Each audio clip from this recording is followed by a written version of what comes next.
মাননীয় প্রধানমন্ত্রী, আপনার প্রতি সম্পূর্ণ শ্রদ্ধা রেখে আপনাকে কিছু কথা বলতে চাই। তার মানে কি মুক্তিযোদ্ধার সন্তান নাতিপুতিরা কেউ মেধাবী না? যত রাজাকারের বাচ্চারা নাতিপুতি হলো মেধাবী, তাই না? যুদ্ধে কিন্তু মুক্তিযোদ্ধারাই জয়ী হয়েছিল, রাজাকাররা জয়ী হয় নাই। তারা পাকিস্তানিদের পদলেহন করেও পরাজিত হয়েছিল। এই কথাটা তো মনে রাখা উচিত।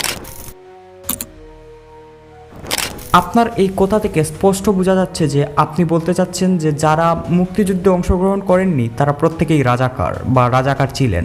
আপনার কাছে প্রত্যেকটা বাংলাদেশির প্রশ্ন, যারা মুক্তিযুদ্ধে অংশগ্রহণ করেননি তারা প্রত্যেকেই কি রাজাকার ছিলেন?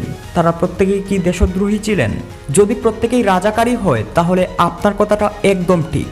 আর হ্যাঁ, আপনার এই বক্তব্য শোনার পর আমার আরও একটা প্রশ্ন মাথায় এসেছে। মুক্তিযোদ্ধার নাতি নাতনি যদি মেধাবী হয়, নাতিপুতিরা যদি মেধাবী হয়, তাহলে তাদের কুটার কি দরকার? তারা তো কুটা ছাড়াই তাদের মেধা দিয়েই সব কাজ করতে পারবে। মেধা দিয়েই তো তারা তাদের নিজেদেরকে উপযুক্ত স্থানে নিয়ে যেতে পারবে। যদি তাদের মেধাই থাকে তাহলে তাদের কুটার কি দরকার? আর হ্যাঁ, কুটা বিরোধী আন্দোলন যে মুক্তিযোদ্ধাদের অপমান করা কিংবা তাদের ছোট করে দেখা, এইটা কিন্তু না।